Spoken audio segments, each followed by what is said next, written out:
Political ಮೈತ್ರಿಯ ವಿಷಯಕ್ಕೆ ಬರ್ತೀನಿ. ಹಳೆಯ ಕಾಂಪಿಟೀಟರ್ಸ್ ಒಂಥರ ವೈರಿಗಳಿದ್ದವ್ರೆ. JDS ಮತ್ತು BJP ಅಂತ ಹೇಳಿದ್ರೆ ಆಲ್ಮೋಸ್ಟ್ ನಿಮಗೆ ಗೊತ್ತಿದೆ. ದೇವೇಗೌಡರ comments on HDK comment on Modi ಅವ್ರದ್ದು.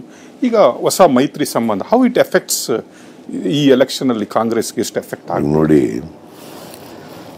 1999ರಲ್ಲಿ JDS ಪ್ರಾರಂಭ ಆಯಿತು. JDU ಜನತಾದಳ ಡಿವೈಡ್ ಆಗಿ JDU JDS ಆಯಿತು. ಯಾಕೆ JDS ಆಯಿತು ಅಂತಂತಂದರೆ ನಾವು ಕೋಮುವಾದಿಗಳ ಜೊತೆ ಸೇರಲ್ಲ ಅಂಥೇಳಿ JDS ಆಯಿತು. ನಾನು ಸ್ಟೇಟ್ ಪ್ರೆಸಿಡೆಂಟ್ ಆದೆ, ದೇವೇಗೌಡರು ನ್ಯಾಷನಲ್ ಪ್ರೆಸಿಡೆಂಟ್ ಆದರು. ಸೊ ಇದು ಹಿನ್ನೆಲೆ, ಕೋಮುವಾದಿಗಳ ಜೊತೆ ಹೋಗಬಾರ್ದು. ಯಾಕಂದರೆ JDU BJP ಜೊತೆ ಹೋಯ್ತಾ ಇತ್ತು, ನಾವು ಹೋಗಲಿಲ್ಲ. ಇಷ್ಟು ವರ್ಷ ಸೆಕ್ಯುಲರಿಸಮ್ ಬಂದವರು ನೀವು ಈಗ ಸೇರ್ಕೊಂಡಿದ್ದೀರಲ್ಲ, ಜನ ನಂಬ್ತಾರ, ವೋಟರ್ಸ್ ನಂಬ್ತಾರ. ಅದಕ್ಕೋಸ್ಕರ ಅವ್ರು ಏನೇ ಅಲಯನ್ಸ್ ಮಾಡ್ಕೊಂಡ್ರು ಕೂಡ ಮತದಾರರು ಅವ್ರ ಹಿಂದ್ಗಡೆ ಹೋಗಲ್ಲ.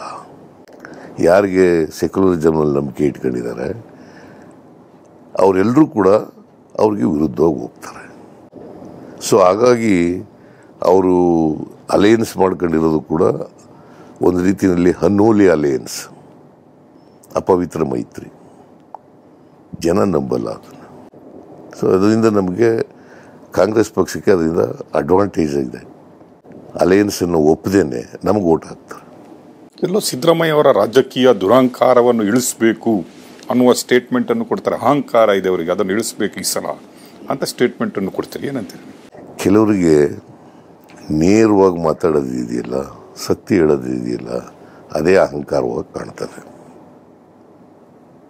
ಮತ್ತು ನಾನು ಹಳ್ಳಿಯವನು, ಹಳ್ಳಿ ಭಾಷೆನಲ್ಲಿ ಮಾತಾಡ್ತೀನಿ, ಹಳ್ಳಿ ಸೊಗಡಿದೆ, ಅದು ಕೆಲವರಿಗೆ ದುರಹಂಕಾರವಾಗಿ ಕಾಣ್ಬೋದು. ಬಟ್ ನಾನು ಯಾವತ್ತೂ ಕೂಡ ದುರಹಂಕಾರಿ ಅಲ್ಲ. ಯಾವತ್ತೂ ಕೂಡ ಗರ್ವದಿಂದ ಇರ್ತಕ್ಕಂಥವನಲ್ಲ. ನಾನು ಅಧಿಕಾರ ಇಲ್ಲದಾಗಲೂ ಒಂದೇ ಥರ ಇರ್ತೀನಿ, ಅಧಿಕಾರ ಇದ್ದಾಗಲೂ ಒಂದೇ ಥರ ಇರ್ತೀನಿ. ರಾಜಕಾರಣ ಅಂತಂದರೆ ಜನಸೇವೆ. ಅದರಿಂದ ನಾವು ಅಧಿಕಾರ ಸಿಕ್ಕಿದಾಗ ಜನಸೇವೆ ಮಾಡ್ತೀವಿ.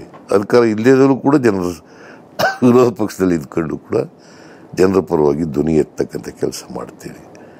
ಸೊ ಹಾಗಾಗಿ ದೇವೇಗೌಡರು ಹೆಂಗೆ ಹೇಳಿದ್ರು ಗೊತ್ತಿಲ್ಲ ನನಗೆ. ಇಷ್ಟೆಲ್ಲ ಅನುಭವ ಇರ್ತಕ್ಕಂಥವ್ರು ಗರ್ವಭಂಗ ಮಾಡ್ತೀನಿ ಅಂತ ಹೇಳಿದ್ರಲ್ಲ, ಓಕೆ, ದೇವೇಗೌಡರು ಹೇಳವ್ರೆ, ಸೀನಿಯರು ಹೇಳಲಿ, ಬೇರೆ ವಿಚಾರ. ಅದಕ್ಕೆ ನಾನು ರಿಯಾಕ್ಟ್ ಏನು ಮಾಡೋದೆ ಅಂದರೆ, ಗರ್ವ ಇದ್ರೆ ತಾನೇ ಭಂಗ ಮಾಡೋದು. ಗರ್ವನೇ ಇಲ್ಲಿ ಅವ್ರು ಹೆಂಗೆ ಭಂಗ ಮಾಡ್ತೀರಿ?